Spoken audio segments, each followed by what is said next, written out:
ಹರೇ ಕೃಷ್ಣ ಕೃಷ್ಣ ಕೃಷ್ಣ ಹರೇ ಹರೇ, ಹರೇ ರಾಮ ರಾಮ ರಾಮ ಹರೇ ಹರೇ. ಹರೇ ಕೃಷ್ಣ ಕೃಷ್ಣ ಕೃಷ್ಣ ಹರೇ ಹರೇ, ಹರೇ ರಾಮ ರಾಮ ರಾಮ ಹರೇ ಹರೇ. Hare Krishna. So ಇಂದು 16ನೇ ಅಧ್ಯಾಯದಲ್ಲಿ ಏನೆಲ್ಲ ಇದೆ ಅಂತೇಳಿ ಅರ್ಥ ಮಾಡಿಕೊಳ್ಳೋದಕ್ಕಿಂತ ಮುಂಚೆ ನಿನ್ನೆ 15ನೇ ಅಧ್ಯಾಯದಲ್ಲಿ ಏನೆಲ್ಲ ತಿಳ್ಕೊಂಡು ಅಂತೇಳಿ ಒಂದು ಸರ್ತಿ ರೀಕ್ಯಾಪ್ ಮಾಡೋಣ. 15ನೇ ಅಧ್ಯಾಯದಲ್ಲಿ ಮೊದಲಿಗೆ ಭಗವಂತ ಈ ಐಹಿಕ ಜಗತ್ತನ್ನು ಆಧ್ಯಾತ್ಮಿಕ ಜಗತ್ತಿನ ಪ್ರತಿಬಿಂಬ ಅಂತ ವಿವರಿಸುತ್ತಾರೆ. ಊರ್ಧ್ವ ಮೂಲ ಮಧ ಶಾಖಂ ಅಶ್ವತ್ಥಂ ಪ್ರಾಹುರವ್ಯಯಂ ಛಂದಾಂಸಿ ಯಸ್ಯ ಪರ್ಣಾನಿ ಯಸ್ತಂ ವೇದ ಸ ವೇದವೇತ್. ಬೇರುಗಳು ಮೇಲಿರುವ, ರೆಂಬೆಗಳು ಕೆಳಗಿರುವ ಅಶ್ವತ್ಥ ವೃಕ್ಷವೊಂದಿದೆಯಂತೆ. ಸೊ ಇದು ಹೇಗೆ ಈ ಐಹಿಕ ಜಗತ್ತು ಆಧ್ಯಾತ್ಮಿಕ ಜಗತ್ತಿನ ಒಂದು ಪ್ರತಿಬಿಂಬ ಅನ್ನೋದನ್ನು ಇಲ್ಲಿ ವಿವರಿಸಲಾಗಿದೆ. ಅದಾದಮೇಲೆ ಆಧ್ಯಾತ್ಮಿಕ ಜಗತ್ತಿನ ಬಗ್ಗೆ ಭಗವಂತ ಹೇಳ್ತಾರೆ, ನತದ್ ಭಾಸಯತೆ ಸೂರ್ಯೋ ನ ಶಶಾಂಕೋ ನ ಪಾವಕಃ ಯದ್ಗತ್ವಾ ನ ನಿವರ್ತಂತೆ ತದ್ಧಾಮ ಪರಮ ಮಮ. ನನ್ನ ಆ ಲೋಕಕ್ಕೆ ಸೂರ್ಯಚಂದ್ರರ ಬೆಳಕಿನ ಅವಶ್ಯಕತೆ ಇಲ್ಲ, ಅಲ್ಲಿಗೆ ಬಂದವರು ಮತ್ತೆ ಮರಳಿ ಈ ಐಹಿಕ ಪ್ರಪಂಚಕ್ಕೆ ಬರುವುದಿಲ್ಲ ಅನ್ನೋದನ್ನು ಭಗವಂತ ಹೇಳ್ತಾರೆ. ಹೇಗೆ ಎಲ್ಲವೂ ಶಾಶ್ವತವಾದಂತಹ ರೀತಿಯಲ್ಲಿ ಆಧ್ಯಾತ್ಮಿಕ ಪ್ರಪಂಚದಲ್ಲಿ ಇದೆ ಅನ್ನೋದನ್ನು ಭಗವಂತ ಹೇಳ್ತಾರೆ. ಅಂದರೆ ಪರಿಪೂರ್ಣತೆಯನ್ನು ಸಾಧಿಸಿದವರು ಮಾತ್ರ ಆಧ್ಯಾತ್ಮಿಕ ಲೋಕಕ್ಕೆ ಹೋಗೋದಕ್ಕೆ ಸಾಧ್ಯ ಅನ್ನೋದನ್ನು ಭಗವಂತ ವಿವರಿಸುತ್ತಾರೆ. ಮಮೈವಾಂಶೋ ಜೀವಲೋಕೆ ಜೀವಭೂತಃ ಸನಾತನಃ. ಸೊ ಈ ಐಹಿಕ ಪ್ರಪಂಚದಲ್ಲಿರುವಂತಹ ಜೀವಿಗಳೆಲ್ಲ ನನ್ನ ನಿತ್ಯವಾದ ಸಣ್ಣ ಸಣ್ಣ ಭಾಗಗಳು ಅನ್ನೋದನ್ನು ಭಗವಂತ ಹೇಳ್ತಾರೆ. ಅದಾದಮೇಲೆ ಗಾಳಿಯಲ್ಲಿ ಯಾವ ಗಂಧವಿಲ್ಲ, ಹೇಗೆ ಗಾಳಿ ಯಾವ ಕಡೆ ಬೀಸುತ್ತೋ ಅದೇ ಥರದ ಒಂದು ಪರಿಮಳವನ್ನು ಅದು ಹೊತ್ತುಕೊಂಡು ಹೋಗುವ ಹಾಗೆ ಆತ್ಮದ ಅಂದರೆ ಆತ್ಮ ಹೇಗೆ ತಾನು ಬದುಕಿದ ರೀತಿಗನುಗುಣವಾಗಿ ಆ ವಿವಿಧ ಜೀವನದ ಕಲ್ಪನೆಯನ್ನು ತೆಗೆದುಕೊಂಡು ಮತ್ತೆ ಇನ್ನೊಂದು ದೇಹವನ್ನು ಪಡೆಯುತ್ತದೆ ಅನ್ನೋದನ್ನು ಭಗವಂತ ಹೇಳ್ತಾರೆ. ಇನ್ನೊಂದು ಹೊಸ ದೇಹವನ್ನು ಪಡೆಯುತ್ತದೆ ಅಂತೇಳಿ. ಸೊ ಭಗವಂತ ನಮ್ಮ ಪಾಲನೆಯನ್ನು ಮಾಡ್ತಾರೆ. ಹೇಗೆ ಪಾಲನೆಯನ್ನು ಮಾಡ್ತಾರೆ ಅನ್ನೋದನ್ನು ಭಗವಂತ ವಿವರಿಸುತ್ತಾರೆ. ಸೊ ಹೇಗೆ ಅವರು ಎಲ್ಲ ಅಂದರೆ ನಮ್ಮ ದೇಹದ ಹೊರಗಡೆ ಇದ್ದು ಹೇಗೆ ನಮ್ಮ ಪಾಲನೆಯನ್ನು ಮಾಡ್ತಾರೆ, ದೇಹದ ಒಳಗಡೆ ಇದ್ದು ಹೇಗೆ ಪಾಲನೆಯನ್ನು ಮಾಡ್ತಾರೆ. ಜಠರಾಗ್ನಿಯಾಗಿ ನಾವು ತಿಂದಿರುವಂಥ ಆಹಾರವನ್ನು ಜೀರ್ಣ ಮಾಡೋದಕ್ಕೆ ಹೇಗೆ ನಮ್ಮ ಒಂದು ಅಂದರೆ ಆ ರೀತಿಯಲ್ಲಿ ನಮ್ಮ ಪಾಲನೆಯನ್ನು ಮಾಡ್ತಾರೆ. ಸರ್ವಸ್ಯ ಚಾಹಂ ಹೃದಿ ಸನ್ನಿವಿಷ್ಟೋ ಮತ್ತ ಸ್ಮೃತಿರ್ಜ್ಞಾನಂ ಆಪೋಹನಂಶ್ಚ ವೇದೇಶ್ಚ ಸರ್ವೈರಹಮೇವ ವೇದ್ಯೋ ವೇದಾಂತ ಕೃದ್ವೇದ ವಿದೇವ ಚಾಹಂ.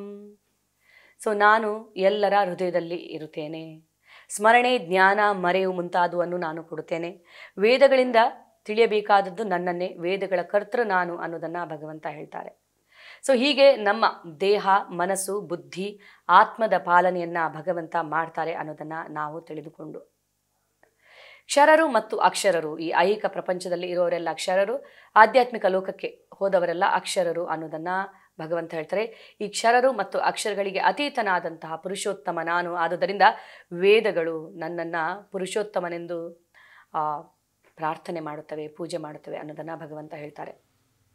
ಸೊ ನನ್ನನ್ನು ದೇವೋತ್ತಮ ಪರಮಪುರುಷ ಅಂತ ಯಾರು ತಿಳಿದುಕೊಳ್ಳುತ್ತಾರೋ ಅವರು ಎಲ್ಲವನ್ನ ತಿಳಿದವರು ಅಂತ ಭಗವಂತ ಹೇಳ್ತಾರೆ. ವೇದಗಳ ಅತ್ಯಂತ ರಹಸ್ಯವಾದ ಭಾಗ ಕೃಷ್ಣನನ್ನು ದೇವೋತ್ತಮ ಪರಮಪುರುಷ ಅಂತ ತಿಳಿದುಕೊಳ್ಳುವುದು ಅನ್ನೋದನ್ನು ನಾವು ಅರ್ಥ ಮಾಡಿಕೊಂಡು. ಸೊ ಇಂದಿನ ಅಧ್ಯಾಯದ ಹೆಸರು ದೈವಾಸುರ ಸಂಪದ ವಿಭಾಗ ಯೋಗ. ದೈವಿ ಗುಣಗಳು ಹಾಗೂ ಆಸುರಿ ಗುಣಗಳ ಬಗ್ಗೆ ಇಲ್ಲಿ ಭಗವಂತ ವಿವರಿಸಲಿದ್ದಾರೆ. ಈಗ ನಾವು ನೋಡ್ತೀವಿ, ಹೀಗೆ ಹೇಳಲಾಗುತ್ತೆ, ಸತ್ಯಯುಗದಲ್ಲಿ ದೇವತೆಗಳು ಮತ್ತು ಅಸುರರು ಬೇರೆ ಬೇರೆ ಲೋಕಗಳಲ್ಲಿ ಇದ್ರಂತೆ. ಹಿರಣ್ಯಾಕ್ಷ ಹಿರಣ್ಯಕಶಿಪು ಇಲ್ಲಿ ದೇವತೆಗಳು ಮೇಲಿನ ಲೋಕಗಳಲ್ಲಿ. ಹಾಗೆ ತ್ರೇತಾಯುಗದಲ್ಲಿ ದೇವರು ಮತ್ತು ರಾಕ್ಷಸರು ಬೇರೆ ಬೇರೆ ದೇಶದಲ್ಲಿ ಬಂದರು. ಸೊ ಶ್ರೀರಾಮಚಂದ್ರ ಭಾರತದಲ್ಲಿ, ರಾವಣ ಲಂಕೆಯಲ್ಲಿ. ದ್ವಾಪರ ಯುಗದಲ್ಲಿ ಅಸುರರು ಮತ್ತು ದೇವತೆಗಳು ಒಂದೇ ಕುಟುಂಬದಲ್ಲಿ ಬಂದರು, ಕೌರವರು ಮತ್ತು ಪಾಂಡವರು. ಇನ್ನು ಕಲಿಯುಗದಲ್ಲಿ ಇವರಿಬ್ಬರು ಎಲ್ಲಿರುತ್ತಾರೆ ಅಂದರೆ ನಮ್ಮಲ್ಲೇ ಇರುತ್ತಾರೆ. ಸೊ ನಮ್ಮಲ್ಲೇ ಆಸುರಿ ಪ್ರವೃತ್ತಿನೂ ಇರುತ್ತದೆ, ದೈವಿ ಪ್ರವೃತ್ತಿನೂ ಇರುತ್ತದೆ ಅನ್ನೋದನ್ನು ನಾವು ಅರ್ಥ ಮಾಡ್ಕೊಳ್ಬೋದು.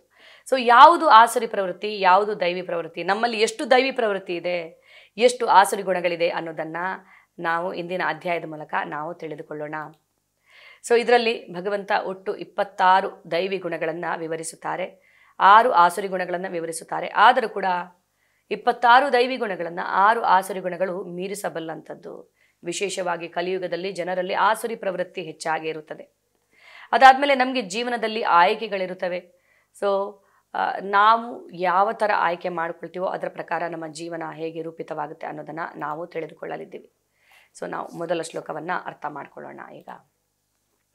ಶ್ರೀ ಭಗವಾನುವಾಚ ಅಭಯಂ ಸತ್ವ ಸಂಶುದ್ಧಿರ್ ಜ್ಞಾನ ಯೋಗ ವ್ಯವಸ್ಥಿತಿಃ ದಾನಂ ದಮಶ್ಚ ಯಜ್ಞಶ್ಚ ಸ್ವಾಧ್ಯಾಯಸ್ತಪ ಆರ್ಜವಂ ಅಹಿಂಸಾ ಸತ್ಯಮಾಕ್ರೋಧಸ್ ತ್ಯಾಗಃ ಶಾಂತಿರಪೈಶುನಂ ದಯಾಭೂತೇಷ್ವಲೋಲುಪ್ತ್ವಂ ಮಾರ್ದವಂ ಹ್ರೀರಚಾಪಲಂ ತೇಜಃ ಕ್ಷಮಾ ಧೃತಿಃ ಶೌಚಮಾದ್ರೋಹೋ ನಾತಿಮಾನಿತಾ ಭವಂತಿ ಸಂಪದಂ ದೈವಿಂ ಅಭಿಜಾತಸ್ಯ ಭಾರತ.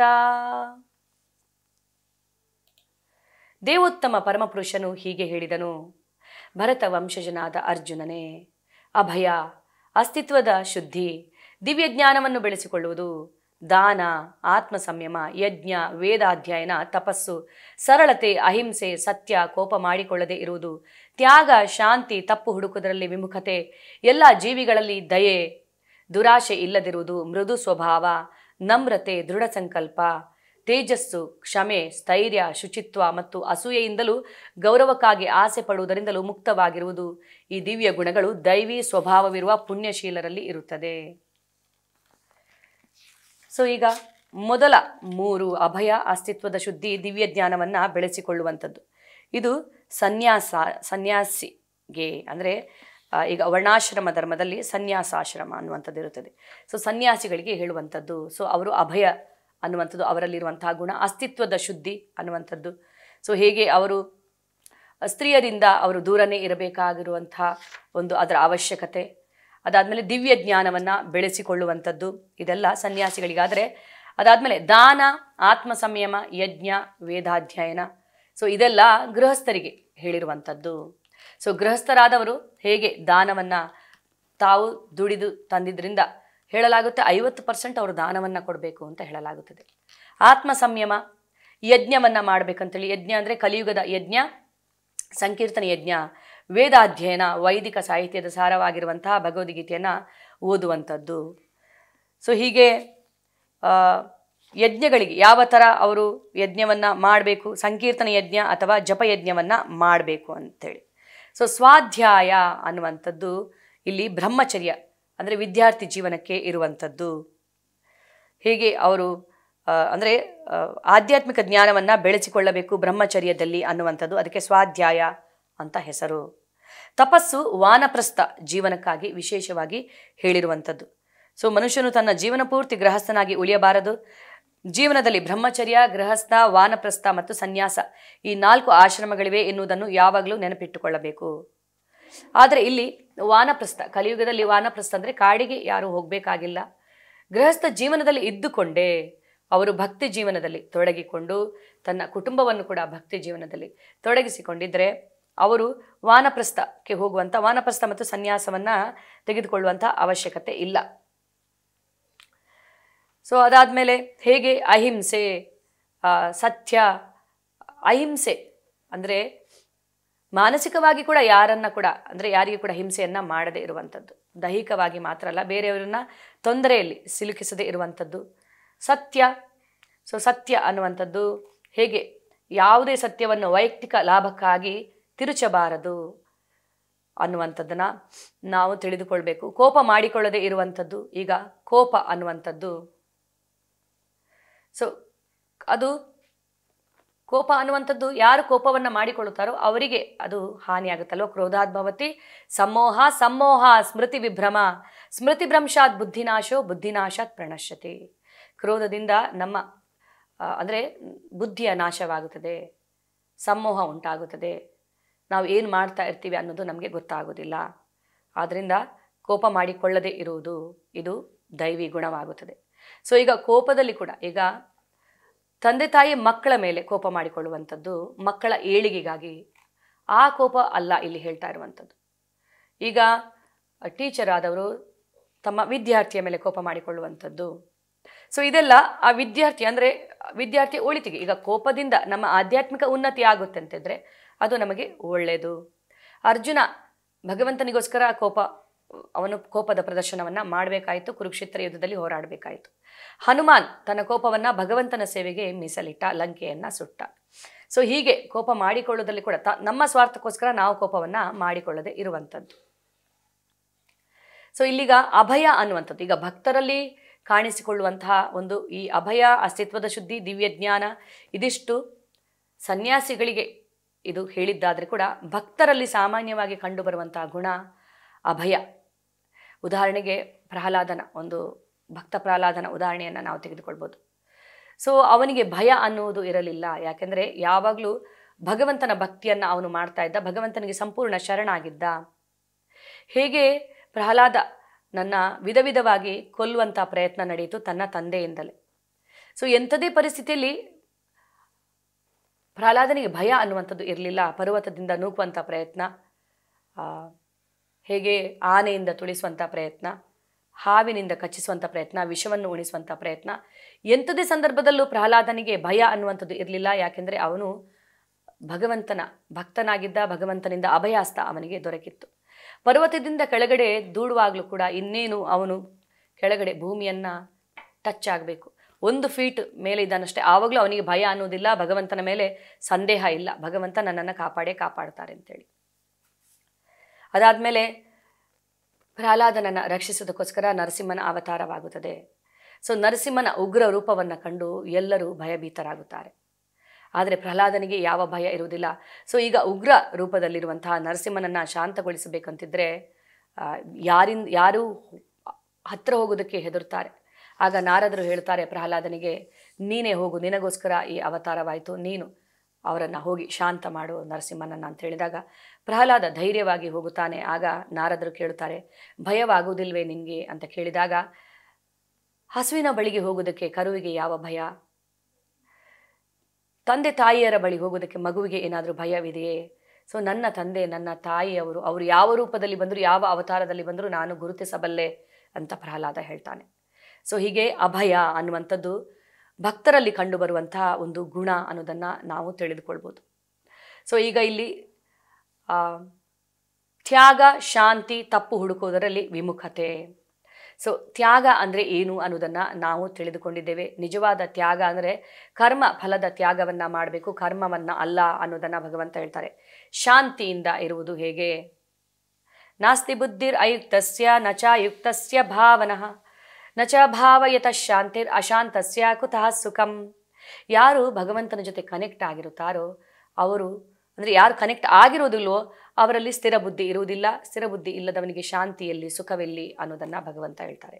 ಹೇಗೆ ಶಾಂತಿಯಿಂದ ಇರಬಹುದು? ಭಗವಂತ ಹೇಳ್ತಾರೆ, ಭೋಕ್ತಾರಂ ಯಜ್ಞ ತಪಸಂ ಸರ್ವಲೋಕ ಮಹೇಶ್ವರಂ ಸುಹೃದಂ ಸರ್ವಭೂತಾನಾಂ ಜ್ಞಾತ್ವಾ ಮಾಂ ಶಾಂತಿ ಮೃಚ್ಛತಿ.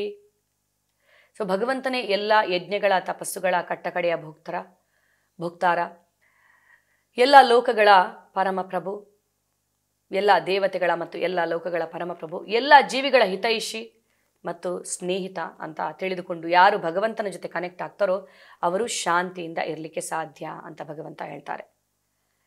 ತಪ್ಪು ಹುಡುಕುವುದರಲ್ಲಿ ವಿಮುಖತೆ. ಈಗ ತಪ್ಪು ಹುಡುಕುವುದು ಅಂದರೆ ಸಾಮಾನ್ಯವಾಗಿ ನಮ್ಮಲ್ಲಿ ಕಂಡುಬರುವಂಥ ಒಂದು ಗುಣ ಅಲ್ವಾ? ತಪ್ಪು, ಬೇರೆಯವರ ತಪ್ಪನ್ನು ನಾವು ಕಂಡುಹಿಡಿತೀವಿ. ನಮ್ಮ ತಪ್ಪು ನಮಗೆ ಕಾಣಿಸೋದಿಲ್ಲ, ಬೇರೆಯವರ ತಪ್ಪನ್ನು ನಾವು ಕಂಡುಹಿಡಿತೀವಿ. ಸೊ ಇದು ತಪ್ಪು ಹುಡುಕುವುದು, ಇದು ಕೂಡ ಒಂದು ಆಸುರಿ ಪ್ರವೃತ್ತಿ ಅನ್ನೋದನ್ನು ಭಗವಂತ ಹೇಳ್ತಾರೆ. ಅದರಲ್ಲಿ ವಿಮುಖರಾಗಿರುವುದೇ ದೈವಿ ಪ್ರವೃತ್ತಿ. ಎಲ್ಲ ಜೀವಿಗಳಲ್ಲಿ ದಯೆ. ಸೊ ಎಲ್ಲರ ಪರಮಪಿತ ಒಬ್ಬರೇ ಅಂತ ತಿಳಿದುಕೊಂಡು, ಪ್ರತಿಯೊಂದು ಜೀವಿಗಳು ಭಗವಂತನ ಮಕ್ಕಳು ಅಂತ ತಿಳ್ಕೊಂಡು ಅವರ ಮೇಲೆ ದಯೆಯನ್ನು ನಾವು ತೋರಬೇಕು. ಎಲ್ಲ ಜೀವಿಗಳನ್ನು ಸಮಾನರಾಗಿ ಕಾಣುವಂಥದ್ದು ಕರುಣೆ, ದಯೆ. ಅಂದರೆ ಅದು ಒಂದು ದೈವಿ ಗುಣ. ದುರಾಶೆ ಇಲ್ಲದಿರುವಂಥದ್ದು.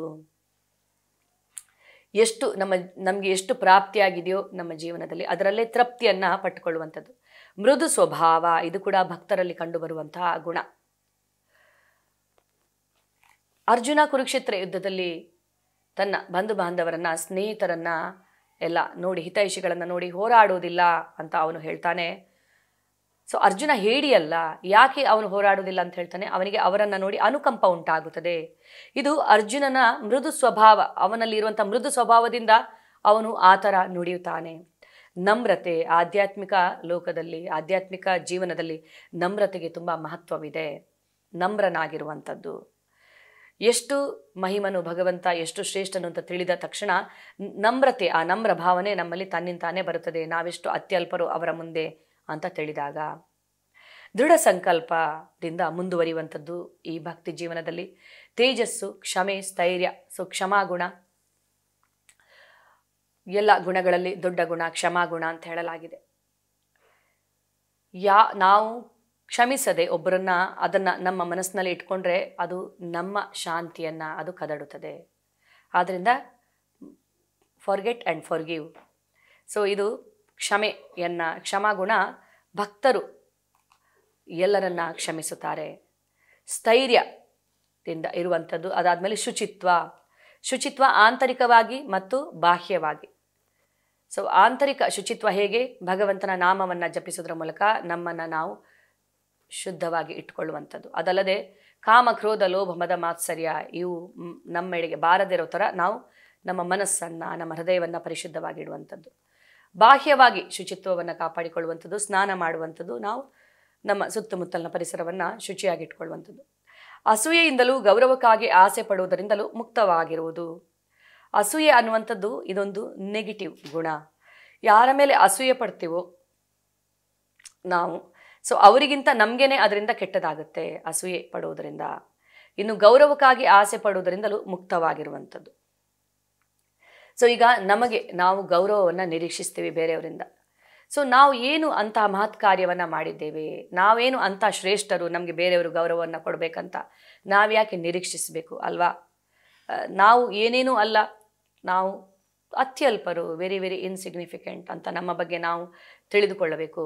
ಸೊ ಯಾರಿಂದಲಾದರೂ ನಾವು ಗೌರವಕ್ಕಾಗಿ ಆಸೆ ಪಟ್ಟರೆ ಏನಾಗುತ್ತೆ? ನಿರೀಕ್ಷೆ ನಾವು ಇಟ್ಕೊಂಡ್ರೆ ನಿರಾಶೆ ಉಂಟಾಗುತ್ತೆ. ಬೇರೆಯವರ ನಡವಳಿಕೆ ನಮ್ಮನ್ನು ನಿರಾಶೆಗೆ ಒಳಪಡಿಸುತ್ತದೆ. ಅದೇ ನಾವು ಯಾರಿಗಾದರೂ ಗೌರವವನ್ನು ಕೊಡಬೇಕಂತ ನಿರ್ಧರಿಸಿದಾಗ ಯಾರಾದರೂ ನಮ್ಮನ್ನು ತಡೆ ಹಿಡಿಲಿಕ್ಕಾಗುತ್ತಾ? ಆದ್ದರಿಂದ ಗೌರವವನ್ನು ಕೊಡುವುದನ್ನು ಕಲಿಯಬೇಕು, ಗೌರವವನ್ನು ಬಯಸುವುದಲ್ಲ. ಹೇಗೆ ದಕ್ಷ ತುಂಬಿದ ಒಂದು ಸಭೆಯಲ್ಲಿ ಅವನು ಗೌರವವನ್ನು ಬಯಸಿದ. ಸೊ ಶಿವ ಗೌರವವನ್ನು ತನಗೆ ಕೊಡಲಿಲ್ಲ ಅಂಥೇಳಿ, ಸೊ ಯಾವ ಥರ ನಡೆದುಕೊಂಡ, ಅದಾದಮೇಲೆ ಹೇಗೆ ಸತಿ ಒಂದು ದಕ್ಷ ಯಜ್ಞಕ್ಕೆ ಹಾರಿ ತನ್ನ ಪ್ರಾಣವನ್ನು ತ್ಯಾಗ ಮಾಡಿದ್ಲು, ಅದಾದಮೇಲೆ ಮತ್ತೆ ದಕ್ಷ ತನ್ನ ತಲೆಯನ್ನು ಕಳೆದುಕೊಳ್ಬೇಕಾಯಿತು. ಇದೆಲ್ಲ ಕಾರಣವಾಗಿರುವುದು ಏನಕ್ಕೆ? ಗೌರವಕ್ಕಾಗಿ ಆಸೆ ಪಡೋದ್ರಿಂದ. ಸೊ ತನ್ನನ್ನು ಎಲ್ಲರೂ ಗೌರವಿಸಬೇಕು ಅಂಥೇಳಿ. ಸೊ ಇದರಿಂದ ನಾವು ಮುಕ್ತರಾಗಿರಬೇಕು. ಈ ದಿವ್ಯ ಗುಣಗಳು ದೈವಿ ಸ್ವಭಾವವಿರುವ ಪುಣ್ಯಶೀಲರಲ್ಲಿ ಇರುತ್ತದೆ ಅಂತ ಇಲ್ಲಿ ಭಗವಂತ ಹೇಳ್ತಾರೆ. ಈಗ ಆಸುರಿ ಗುಣಗಳ ಬಗ್ಗೆ ನಾವು ತಿಳಿದುಕೊಳ್ಳೋಣ. ದಂಭೋ ದರ್ಪೋ ಅಭಿಮಾನಶ್ಚ ಕ್ರೋಧಃ ಪಾರುಷ್ಯಮೇವ ಚ ಅಜ್ಞಾನಂ ಚಾಭಿಜಾತಸ್ಯ ಪಾರ್ಥ ಸಂಪದಮಾಸುರಿಂ. ಪಾರ್ಥನೆ ಅಂದರೆ ಅರ್ಜುನನೇ, ಪ್ರತೆಯ ಪುತ್ರ ಪಾರ್ಥ. ಆಸುರಿ ಗುಣಗಳು ಯಾವುವು ಅನ್ನೋದನ್ನು ಭಗವಂತ ಹೇಳ್ತಾರೆ. ಜಂಬ, ದರ್ಪ, ಅಭಿಮಾನ, ಕ್ರೋಧ, ಕ್ರೌರ್ಯ ಮತ್ತು ಅಜ್ಞಾನ ಈ ಗುಣಗಳು ರಾಕ್ಷಸಿ ಸ್ವಭಾವಕ್ಕೆ ಸೇರಿದವು. ಸೊ ಡಂಬೋ ದರ್ಪೋ ಅಭಿಮಾನಶ್ಚ ಅಂತ ಹೇಳ್ತಾರೆ. ಈಗ ದಂಭೋ ಅಂದರೆ ಯಾವುದದು? ಜಂಬ, ದಂಭೋ ದರ್ಪೋ ಅಭಿಮಾನಶ್ಚ. ಈಗ ತೋರಿಕೆಗಾಗಿ ಮಾಡುವಂತಹ ಒಂದು ಕೆಲಸಗಳು. ಈಗ ಕೆಲವರು ಭಕ್ತಿಯನ್ನು ಮಾಡುತ್ತಾರೆ, ಆದರೆ ತೋರಿಕೆಗೋಸ್ಕರ ಮಾಡುತ್ತಾರೆ. ಸೊ ನನ್ನ ಭಕ್ತಿಯೇ ಶ್ರೇಷ್ಠ ಅಂಥೇಳಿ. ಸೊ ನಾವು ಏನು ತಿಳ್ಕೊಂಡು ಬಂದಿದ್ದೀವೋ ಅದೇ ಶ್ರೇಷ್ಠ. ಆಡಂಬರಕ್ಕೋಸ್ಕರ ಮಾಡುವಂಥದ್ದು ಅದು ಢಂಬ ಅಂತ ಅನಿಸಿಕೊಳ್ಳುತ್ತದೆ. ಸೊ ದರ್ಪ ಅಹಂಕಾರ, ಅಭಿಮಾನ ತಾನೇ ಶ್ರೇಷ್ಠ ಅನ್ನುವಂಥ ಭಾವನೆ, ಕ್ರೋಧ. ಸೊ ಕ್ರೋಧದ ಬಗ್ಗೆ ನಾವು ತಿಳಿದುಕೊಂಡಿದ್ದೀವಿ. ಹೇಗೆ ಕ್ರೋಧ ಅನ್ನುವಂಥದ್ದು ಆಸುರಿ ಪ್ರವೃತ್ತಿ, ಕೋಪ ಮಾಡಿಕೊಳ್ಳದೆ ಇರುವುದು ದೈವಿ ಪ್ರವೃತ್ತಿ ಅನ್ನೋದನ್ನು ಭಗವಂತ ಹೇಳ್ತಾರೆ.